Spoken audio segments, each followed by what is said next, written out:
থেকে গিন্নি ইলিশ খাবো করে মাথা খারাপ করে দিচ্ছে। অগত্যা নিলাম দুটো কিনে। তা কত দাম নিল হিলসাগুলান? 300 টাকা কিলো। 300? কেন, খুব বেশি নিল নাকি? বেশি মানে? আপনারে একদম ঠকাই দেছে বেটা। বলো কি হে, ঠকিয়ে দিয়েছে? আলবাত ঠকাই দেছে। কালই তো ওই হোতল বাবু 200 টাকা কেজি দরে লইয়া আই। মাত্র 200 টাকা করে? তবে আর বলতেছি কেন, তোমার ফদল বাবু যে মাছটা কিনেছিল সেটা বোধহয় গঙ্গার ইলিশ, বুঝেছ? আর এগুলো হচ্ছে পাকা পদ্মার। আর কয়েন না মন্ত্রী মশাই, আপনার কথা শুই না ঘোড়াও হাসবা। এই নবদ্বীপে পদ্মা আসছে কোথায় কম দেখি? সে পদ্মা হলো গে আমাগো দেশে, মানে বাংলাদেশে। বেটা গোমুখদের কি করে বোঝাই? ঠিক আছে বাবু, ঠিক আছে, আমার পয়সা আমি ঠকেছি, ব্যাস, তোমাদের কি? হ্যাঁ, আমি চলি।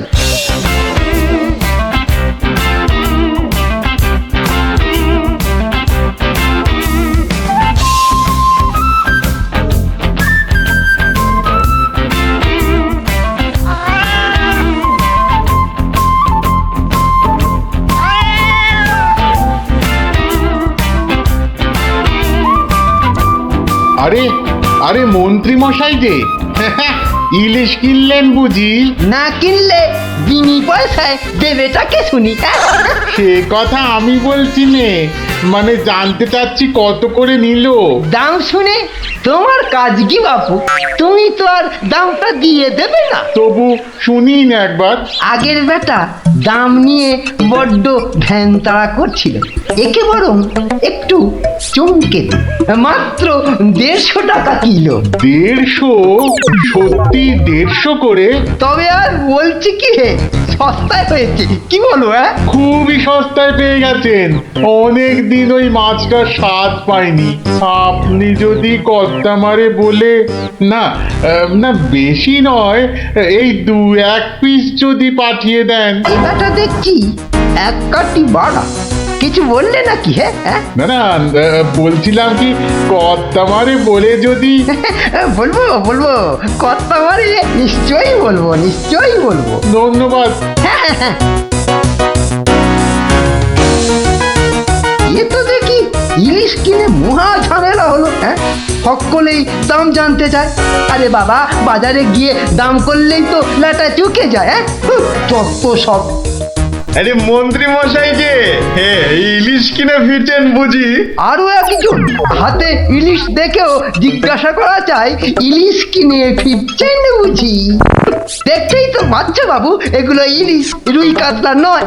তা সস্তায় পেয়ে নিয়ে এলাম দুটো। বস্তায়? বলেন কি, বস্তায় করে ইলিশ মাছ বিকোচ্ছে নাকি? কোথায়? এ তো দেখি বদ্ধ কালা। বস্তা নয়, সস্তা, মানে কম দাম, বুঝেছো? ও, সস্তায় পেয়ে গেলেন? তা বলবেন তো। তা এমন চেঁচাচ্ছেন কেন? আমি কি কালা নাকি? যাকে ওসব কথা। সস্তা বলতে কত সস্তা মন্ত্রী মশাই? মানে ঠিক কত করে নিল? একদম জলের দরে। ফলের দরে ইলিশ মাছ? সস্তাই বটে, সস্তা, ঠিক বলেছেন। তা কবে হচ্ছে ইলিশের ভোজ? আমার সাথে আজ রাতে? বলেন কি? তা বেশ, আমি আজ রাতেই না হয় একবার হাজির হয়ে যাবো। কিছু বললে? পিছু পিছু চলতে পারলে তো ভালোই হতো। তবে একটা জরুরি কাজ আছে কিনা? এ তো দেখছি মহা ফ্যাসাদ। পেশাদ? আগে আপনাদের পেশাদ পাওয়া তো ভাগ্যের ব্যাপার।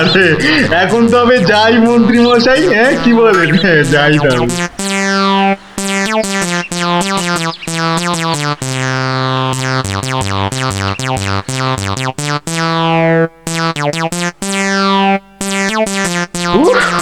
মাছা গেল, আর কাউকে দাম টাম বলতে হবে না। গিন্নি, ও গিন্নি, আরে গেলে কোথায়? ও গিন্নি, যাচ্ছ কেন? উমা, কি সুন্দর ইলিশ মাছটা এনেছো গো, কত দাম নিল গো? চা বাবা, এখানেও সেই দামের গপ্প। নিকুচি করেছে দামে। এই রইল তোমার ইলিশ, যা পড়ো রাঁধো। আমি চললুম রাজ দরবার।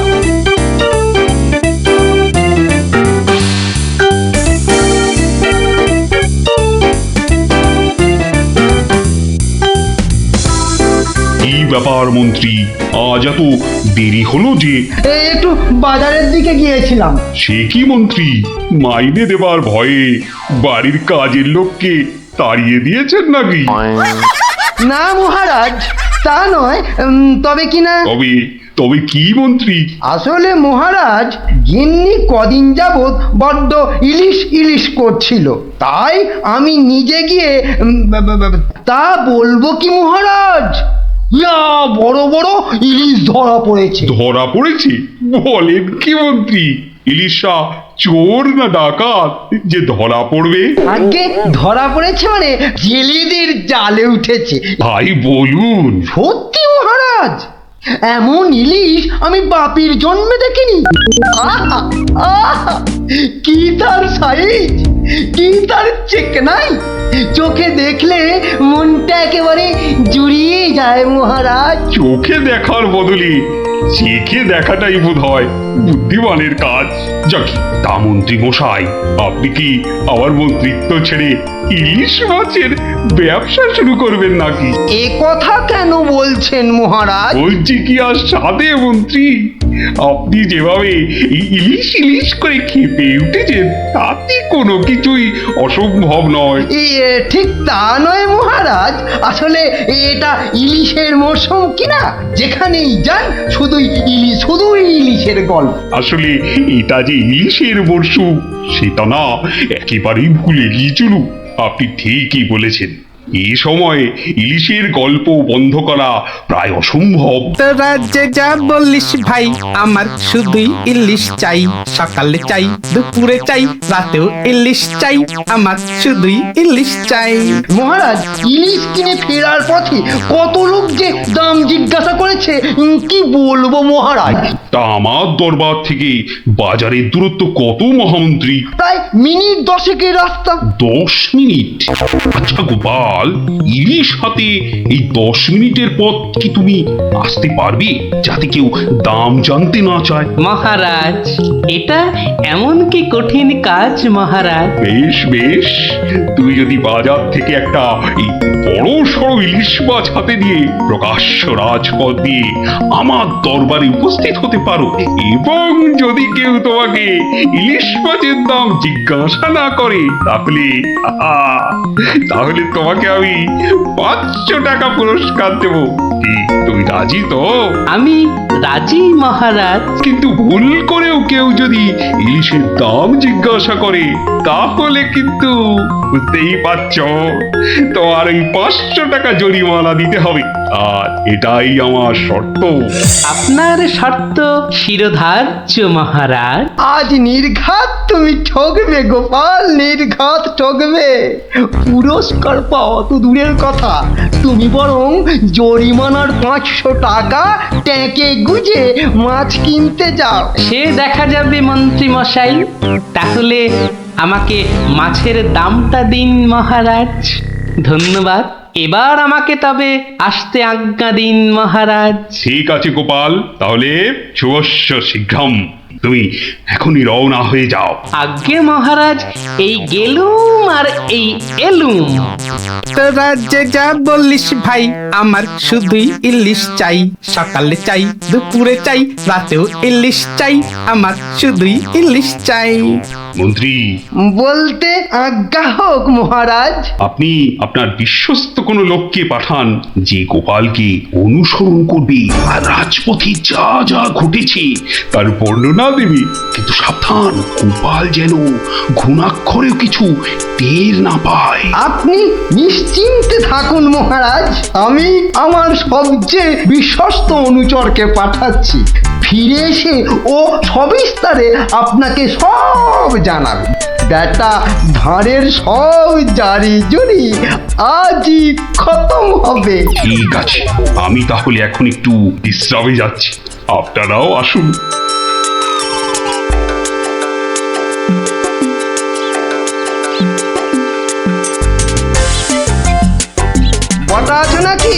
ভেতরে আসতে আজ্ঞা হোক হুজুর।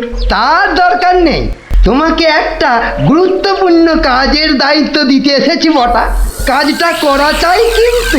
নিশ্চয়ই নিশ্চয়ই, কি করতে হবে শুধু বলুন। শোনো, মহারাজ গোপালকে ইলিশ মাছ কিনতে পাঠিয়েছে। তুমি এক্ষুনি বাজারে চলে যাও। গোপাল মাছ নিয়ে ফেরার সময় যেভাবেই হোক মাছের দামটা জেনে নিতে হবে, বুঝেছো? কিন্তু সাবধান, আমি যে তোমাকে পাঠিয়েছি সে কথা ঘুণাক করেও যেন কেউ জানতে না পারে। আপনি নিশ্চিন্তে থাকুন মন্ত্রী মশাই। ঠিক আছে ঠিক আছে, তুমি রওনা দাও, রাজসভায় দেখা হবে, কেমন? হ্যাঁ, কি গো, পাগল টাগল হয়ে গেলে নাকি? এইসব ছাই বর্ষ মাখতেছে বড়। ও গো, আমার কি হলো গো? ওনাকে বোধহয় তেনারা ভর করেছে। ও গো, কি হলো গো? রাম রাম রাম রাম রাম রাম রাম রাম রাম রাম রাম রাম রাম রাম। ও গো, তুমি মরা কান্না থামাবে গিন্নি। থামবো কি গো? তেনারা তোমাকে ধরলেন আর আমি, ও মা গো। ধুর তেরি ছাই। আরে বাবা, ইলিশ মাছ কিনতে যাচ্ছে কিনা, তাই তাই সব ছাই বর্ষ মাখছো? হাতে কড়কড়ে 500 টাকা এনে দিলে বুঝবে এই সাজের কি মহিমা। যাক, এখন আমি তৈরি, এবার চলি গিন্নি, টাটা।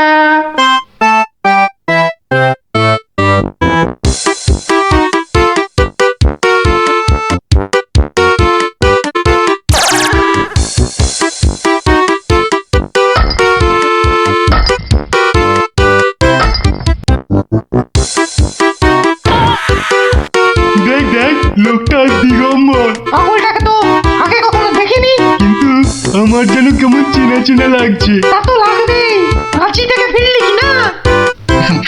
আহা আহা আহা, ইলিশ মাছ দেখছি, তা কত। ধরেছি ধরেছি জাহাপনা, আসল অপরাধীকে পাকড়াও করেছি। এই চুপ করে দাঁড়িয়ে থাক, আমি নিজে তোর শাস্তি দেব। কি, ব্যাটা সত্যি সত্যি পাগল হয়ে গেল নাকি? বলা যায় না, ইটটা যদি সত্যি সত্যি ছুঁড়ে দেয়। এই কাজ নেই, কাজ নেই আর দাম জানায়। চাচা, আপন প্রাণ বাঁচা। ওরে বাবা।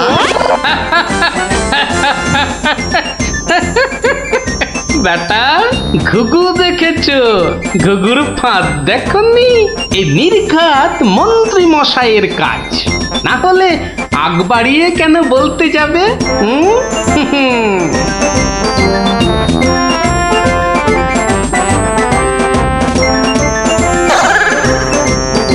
গোপাল, সে কি, তোমার এই অবস্থা কেন?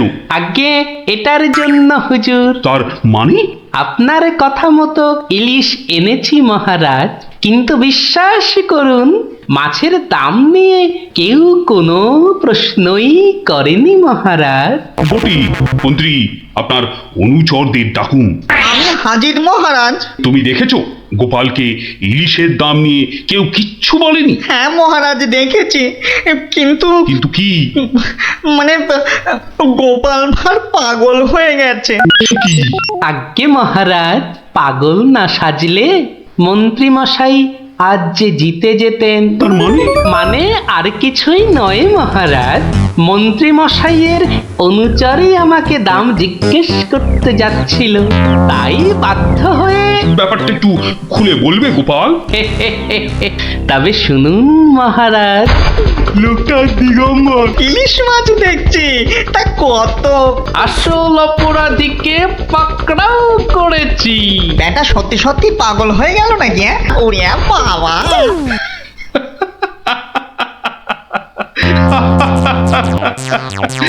কি মন্ত্রী মশাই, গোপালের সঙ্গে আর লাগবে? হ্যাঁ, আমায় ক্ষমা করে দিন মহারাজ, আমি দুঃখিত। না না, শুধু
দেখো কাণ্ড, তোরা কোত্থেকে এসে জুটলি রে?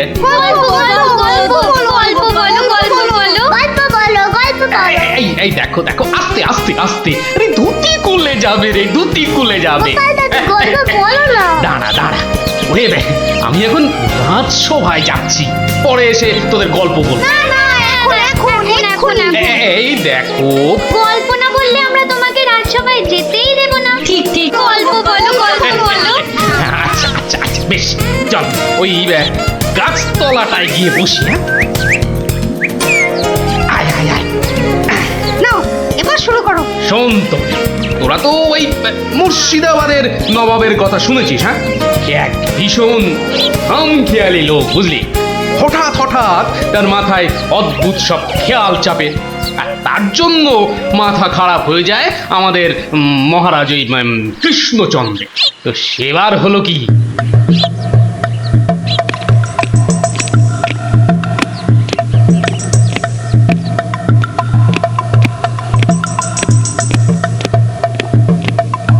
অনেক দিন হয়ে গেল এক জায়গায় একটানা বসে আছি। এবার কিছুদিনের জন্য একটু হাওয়া পরিবর্তন করতে হবে। হুজির, জি আগে হুজুর, আমাকে কিছু বলবেন? মুর্শিদাবাদে অনেক দিন হলো পড়ে আছি, এবার আমি বেড়াতে বেরোবো, তার সাথে একটু শিকার করলে মন্দ হয় না। তুমি আমার যাওয়ার আয়োজন করো। আপনি কোথায় যাবার জন্য ইচ্ছা প্রকাশ করেন জাহাপানা? কাছাকাছি এমন কোথাও যেখানকার পরিবেশ চৌস্ত হবে আর শিকারেরও বন্দোবস্ত করা যেতে পারে, এমন কোন জায়গা হদিশ আছে তোমার কাছে? এমন একটা জায়গা আছে বটে, আর সেটা আপনার পরিচিত জায়গা। আমার পরিচিত জায়গা? কোন সে জায়গা? কেন হুজুর, আপনি মহারাজ কৃষ্ণচন্দ্রের কথা ভুলে গেলেন? কৃষ্ণচন্দ্র? হ্যাঁ হ্যাঁ, তিনি তো আপনাকে বারবারই সেখানে যেতে বলেছেন। ওখানকার পরিবেশও অত্যন্ত ভালো, আর কাছে পিঠে বন জঙ্গলও আছে। আপনার মনোবাসনা সেখানে সহজেই পূরণ হবে হুজুর। ঠিক বলেছো হুজির, ঠিক বলেছো। তুমি এখনই কৃষ্ণচন্দ্রকে সংবাদ পাঠিয়ে দাও যে আমি ওর রাজ্যে কিছুদিনের মধ্যেই ছাউনি ফেলবো। তিনি যেন আমাকে অভ্যর্থনা করার জন্য প্রস্তুত থাকেন। যাও।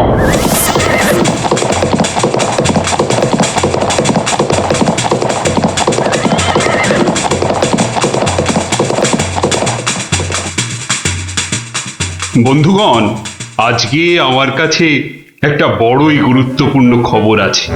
আর কয়েকদিনের মধ্যেই মুর্শিদাবাদের নবাব বায়ু পরিবর্তন করতে আমাদের রাজ্যে আসছেন। নবাব? মুর্শিদাবাদের নবাব? প্রচন্ড খেয়ালি মানুষ, কখন যে হঠাৎ করে কি চেয়ে বসবেন কিছুরই ঠিক নেই। আমাদের খুব সাবধানে ওনার যত্ন করতে হবে কিন্তু। হ্যাঁ, তাছাড়া উনি রাজসভায় আসবেন না, রাজধানীর উত্তর দিকে যে বিশাল অরণ্য আছে তার পাশে ছাউনি ফেলবেন, আর শিকারও করবেন। নবাবের আরাম বিরামের যাতে কোনো ত্রুটি না হয় সেজন্য আমরা সবাই সজাগ থাকব। আমি নিজে সব ব্যবস্থার তদারকি করব। আমোদ প্রমোদ, ভালো ভালো খাবার, সব কিছুর ব্যবস্থা রাখতে হবে। মহারাজ, খাবারের কথাই যখন উঠলো তখন একটা কথা জিজ্ঞাসা না করে পারছি না। ওহ, আবার কি কথা? বলে ফেলো, বলে ফেলো। মহারাজ, নবাব সাধারণত গোমাংসই খুবই পছন্দ করেন, কিন্তু এটা তো হিন্দু রাজ্য, এখানে গোমাংস তো পাওয়াও যাবে না। কিন্তু নবাব যদি জেদ ধরেন। খুবই গুরুত্বপূর্ণ প্রশ্ন করেছো মন্ত্রী। সেক্ষেত্রে আমাদের নবাবকে উত্তম রূপে খাসি আর মোরগের মাংস খাইয়ে মন ভরাতে হবে, এছাড়া আর উপায় কি? হ্যাঁ, আর তাতেও উপায় না হলে হাতের কাছেই তো আছে আমাদের কৃষ্ণনগরের বিখ্যাত সরপুরিয়া রাজভোগ। এর স্বাদে আর গন্ধে নবাব গোমাংসের কথা ভুলেই যাবে। ঠিক বলেছ গোপাল, নবাবের এমন খাতিরদারি করতে হবে যাতে সাপও মরে আর লাঠিও না ভাঙে। তাহলে আপনারা এবার তৈরি হয়ে নিন, আজ থেকেই কাজে লেগে পড়ুন। আর একদম সময় নষ্ট নয়।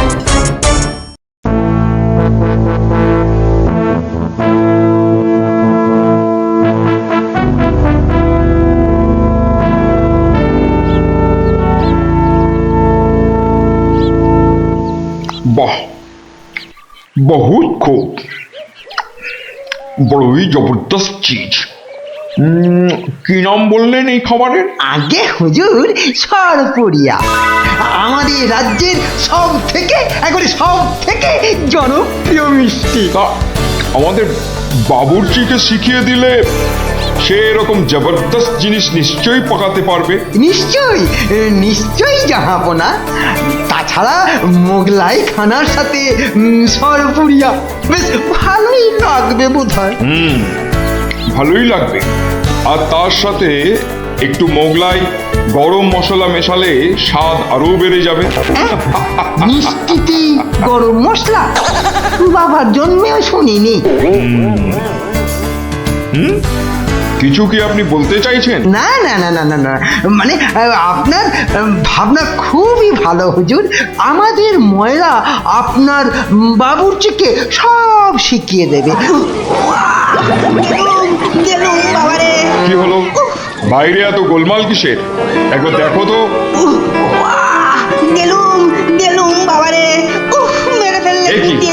এ কি অবস্থা হয়েছে তোমার? কে এমন করলো? হুজুর ষাঁড়, ছাউনিতে ষাঁড় পড়েছে হুজুর, ষাঁড়। ষাঁড় এলো কোত্থেকে? কিচ্ছু বুঝতে পারছি না হুজুর, কোত্থেকে যেন এসে পড়েছে। পুরো শিবির একেবারে লন্ডভন্ড করে দিচ্ছে হুজুর। ওই যে শুনুন আবার ডাকছে। ব্যাপারটা একবার নিজের চোখে দেখতে হচ্ছে। এই তোমরা সব চলো তো, একবার দেখি কোথায় কোথায় সেই বেয়াদব। আজকে আমি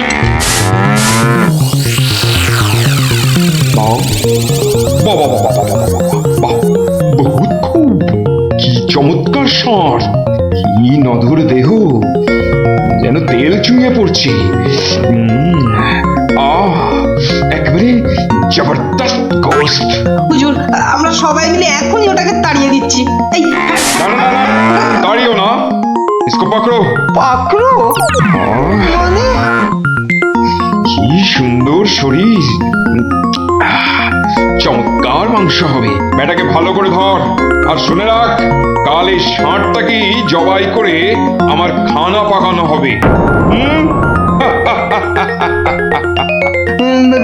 এই মাটি করেছে, এই যে মহারাজ কৃষ্ণচন্দ্রের পিতৃশ্রাদ্ধের বিসর্গসার এবার নবাবের কবলে পড়েছে। ওর আর রক্ষে নেই। যাই তাড়াতাড়ি রাজসভায় যেতে হবে। খবরটা শুনলে মহারাজ নির্ঘাত মূর্ছা যাবেন। জাহাপনা, এবার আমাকে বিদায় দিন। রাজসভায় যেতে হবে, অনেক কাজ পড়ে আছে। হ্যাঁ, এবার আপনি আসুন। আর আগামীকাল আমি এখানে একটা বিরাট ভোজ সভার আয়োজন করছি। কাল তাই আপনাদের মহারাজকে এখানে আসতে বলবেন। রাজাকে কাল আমি আদা দিয়ে ষাঁড়ের কোরমা খাওয়াবো, বুঝলেন? ঠিক আছে, সেলাম হুজুর। আদাব। আদাব আদাব। হ্যাঁ, আদা দিয়ে কোরমা হবে কাল।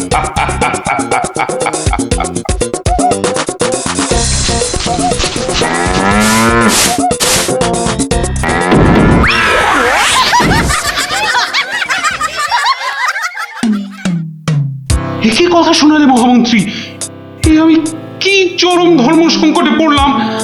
আমার পিতা শ্রাদ্ধে উৎসর্গ করে ষাঁড়টাকে ধর্মের নামে ছেড়ে দিয়েছিলাম। বৃষোৎসর্গের বৃষ মারা পড়লে যে আমার পিতৃপুরুষ নরকে যাবে। কিন্তু নবাবের হাত থেকে ওকে উদ্ধার করার উপায়ই বা কি? নবাব যাকে খেতে চাইছেন তাকে ছিনিয়ে আনার চেষ্টা মানে তো রাজদ্রোহ বই তো কিছু নয়। তাই তো, ওরে বাবা, সর্বনাশ হয়ে গেল, সর্বনাশ হয়ে গেল। হিন্দুর নগরে গো হত্যা হলো, আমার পিতৃপুরুষের নরকবাস হবে। কোনো উপায় নেই ঠেকাবার। যত সব বদমাশ নবাব। আমাদের এ কি সর্বনাশ হলো, কি সর্বনাশ হলো। থামুন, বিপদের সময় একটা বুদ্ধি দেওয়ার নাম নেই, আবার নাকি কান্না কাঁদতে লেগেছে। সবাই সবাই একদম চুপ করে থাকবেন। আমাকে আমাকে একা ভাবতে দিন তো, দেখি দেখি কোনো শেষ রক্ষা করতে পারি কিনা। আগে মাফ করবেন মহারাজ, আমার উপর ভার দিলে আমি ষাটটাকে নবাবের কবল থেকে খালাস করে আনতে পারি। কার সাথে টক্কর দিতে হবে বুঝতে পারছো? এ হলো স্বয়ং মুর্শিদাবাদের নবাব। আমার উপর ভরসা রাখুন মহারাজ, আমার জেদ তো আপনি ভালো করেই জানেন। তুমি বোধহয় নবাবকে ঠিকভাবে চেনো না। নবাবের মতো বদরাগী লোক রসিকতায় ভোলেন না। আপনাদের নবাবও কিন্তু আমাকে সম্যকভাবে চেনেন না। আপনি বলুন না মহারাজ, আমার দৌড় ওনার জানা আছে কি? তুমি ঠিক কি করতে চাও? আমি তো কিছুই ভেবে কুল পাচ্ছি না। আপনি শুধু একটা ছোট্ট কাজ করুন। ছোট্ট কাজ? ছোট্ট কাজ কিরকম? শুনুন মহারাজ, আর আপনি নবাবের নামে একখানি পত্র পাঠান। আমার কথা বলুন বলুন বলুন বলুন, আপনি আমাকে পাঠাচ্ছেন। তোমাকে পাঠাচ্ছি? কেন কেন? স্রেফ নবাবের মনটা একটু ফুরফুরে করে দেবার জন্য আপনি আমাকে পাঠাচ্ছেন। গোপাল, আমার কিন্তু ভয় করছে। তুমি কাজ হাসিল করতে পারবে তো? ধরে নিন আপনার ষাঁড় আপনি ফেরত পেয়ে গেছেন। দেখুন এবার আপনার গোপালের খেল দেখুন। বেশ, তোমার কথা মতোই কাজ হবে।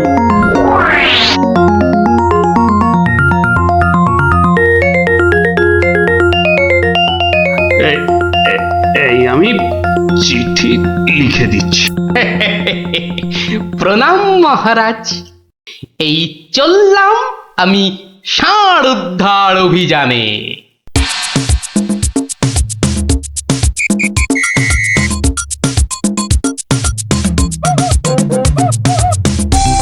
সেলাম হুজুর, আপনার চরণে এই দাসের শত কোটি সেলাম। আরে এ কে উজির? জাহাপানা, এ হলো গোপাল ভাঁড়, মহারাজ কৃষ্ণচন্দ্রের সভার একজন রসিক লোক।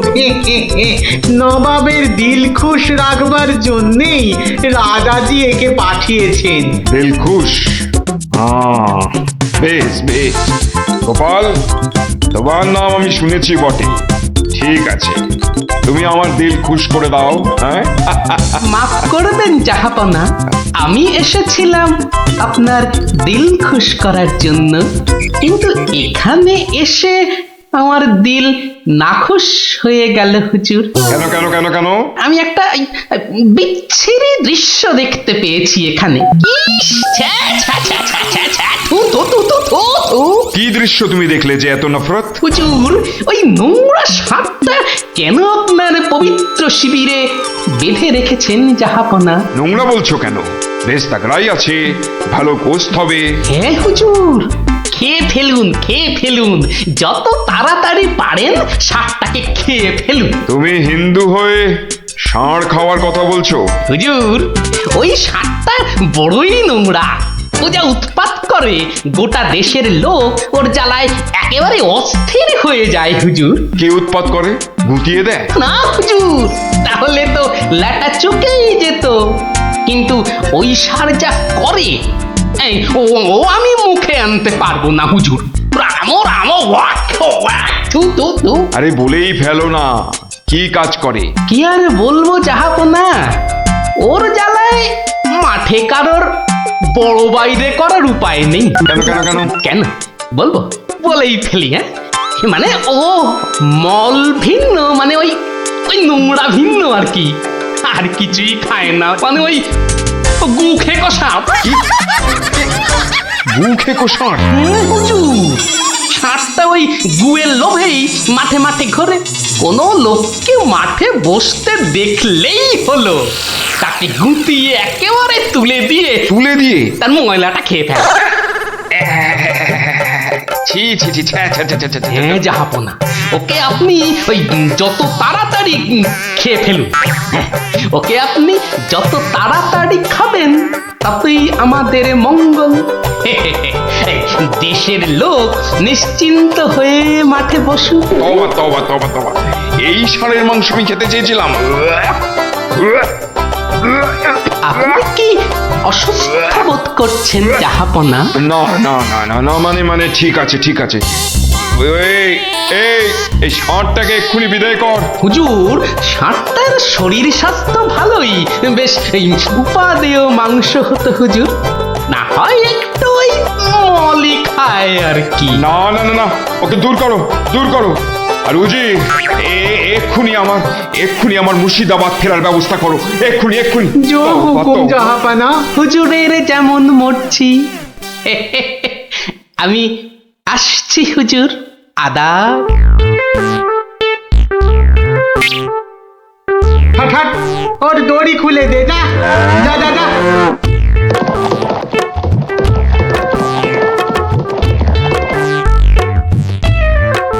ধন্য ধন্য তুমি গোপাল, চমৎকার চমৎকার তুমি। ভাবা যায় না তুই আজ আমাকে ধর্ম সংকট থেকে বাঁচালে। মন্ত্রী মন্ত্রী, গোপালকে 2000 টাকা পুরস্কার দাও এক্ষুনি। মহারাজের জয় হোক।